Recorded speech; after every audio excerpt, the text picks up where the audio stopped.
Ben kiamat ruang samu. Nanti hisab itu nanti kalau hitung hanya sekitar 3 jam. Hisabnya sak dunia itu hanya sekitar, karena malaikat itu tidak kesulitan sama sekali. Tak warai ya. Ini nggak akan salah saya dalam hal ini karena riwayatnya sahihah. Kenapa hisab itu hanya butuh rubu'un nahar, 1/4 dari siang enggak? Anggap saja siang itu 6 jam atau 12 jam, itu aja terserah. Kalau 12 paruhnya kan 6 ya. Seperti 1/4-nya berarti 3. Itu gini, jadi nanti di mahsyar itu kan yauma tabyaddu wujuh wa taswaddu wujuh. Yaudah yang kafir itu gelap, hilang, wajahnya, tubuhnya semuanya gelap. Yang mukmin itu semuanya terang. Jadi sudah yang tabyaddu wujuh wa taswaddu wujuh otomatis terus nyingkap.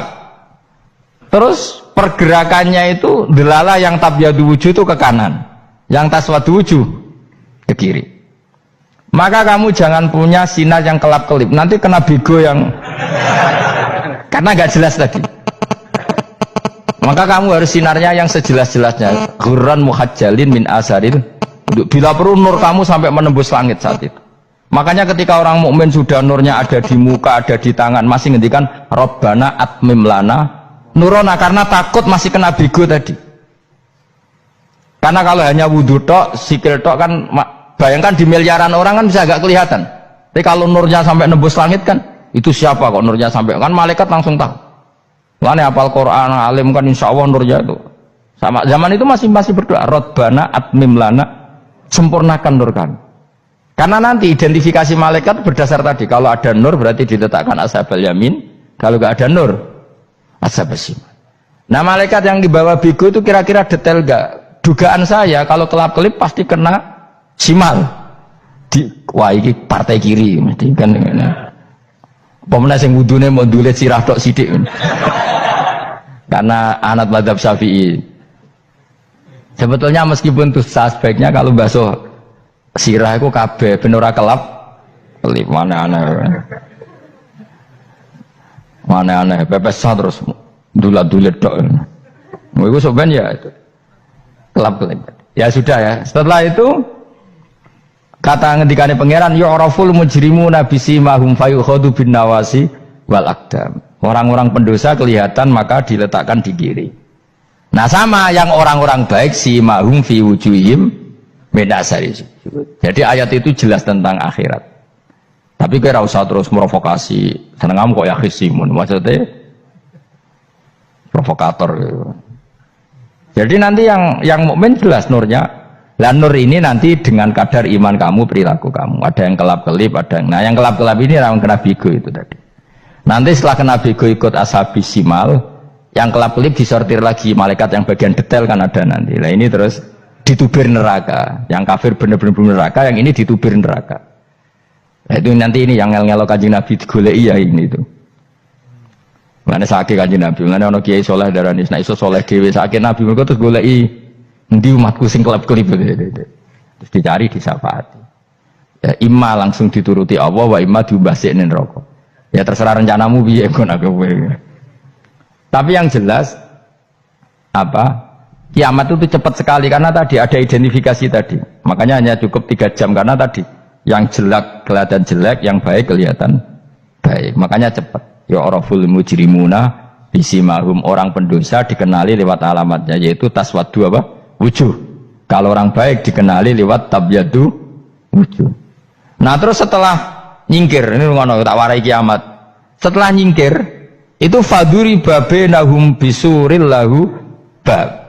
Setelah tersingkir tadi terus lalu ada pintu penghalang, pintu pemisah. Nah pintu pemisah tadi yang sisi kanan langsung jadi surga, yang sisi kiri jadi neraka. Itu disebut faduri babenahum bisuril lahu bab batinu fi rahmatu wa dhahiruhu min kibalihil adab. Yang pintu arah kanan otomatis wilayah surga, yang pintu kiri otomatis wilayah neraka.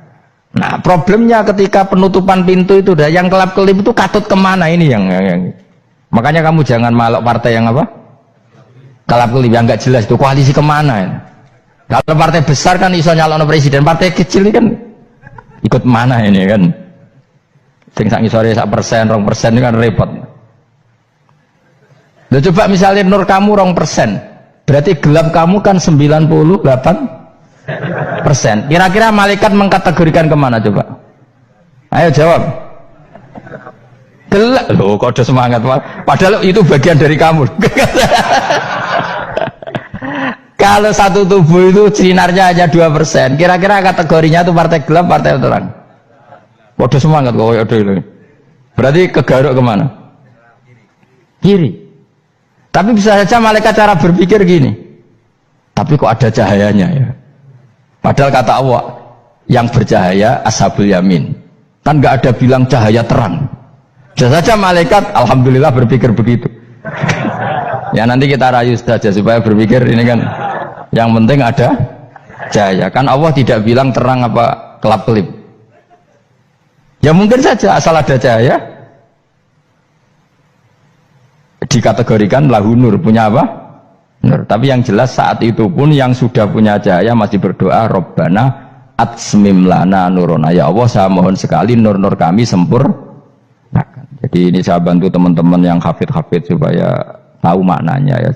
Dan yang nggak hafid ya dengar ya. Kalau nur itu penting. Makanya Nabi itu kayak apa? Nabi itu orang super. Itu kalau ngendikan wa maj'al min fawqi nuran wa min tahti nuran wa an yamini nuron wa ansimali nuron, sampai terakhir Nabi masih mendoa untuk dirinya waj'ali nuron, dan semua tubuh saya jadi nur. Jadi Nabi sudah gitu, ya Allah jadikan sisi depanku nur, belakang kami nur, kanan nur, kiri nur, terakhir itu apa? Waj'alni nuron, dan doa semoga semua tubuh saya jadi nur. Itu termasuk doa yang sering saya baca karena saya takut kelap-kelip tadi. Ini bahaya ini kalau malaikat. Saya tidak tahu cara berpikir malaikat tadi. Apa ngitung 98% maka dikategorikan apa? Gelap. Apa dihitung nurnya saja? Wong instruksinya Allah kan yang ada nur ashabul yamin. Meskipun kelap-kelip kan punya nur. Saya tidak tahu nanti ikut 2% ikut mana kalau di partai koalisi itu? Ikut yang menang biasanya, ikut yang apa? Ya paham ya, makanya saya mohon kalau wudhu itu usahakan sempurna, terutama wudhu sholat. Kalau nggak wudhu sholat itu sebaiknya nggak sempurna, supaya ada bedanya wudhu sholat sama wudhu tidak sholat. Rasulullah itu masyhur gitu ya. Rasulullah itu kadang tawaddu'a wudhu'an khafifan, wudhu yang sederhana, yaitu hanya sekali-sekali dan tidak sempurna. Ketika ditanya as-sholat ya Rasulullah, tidak.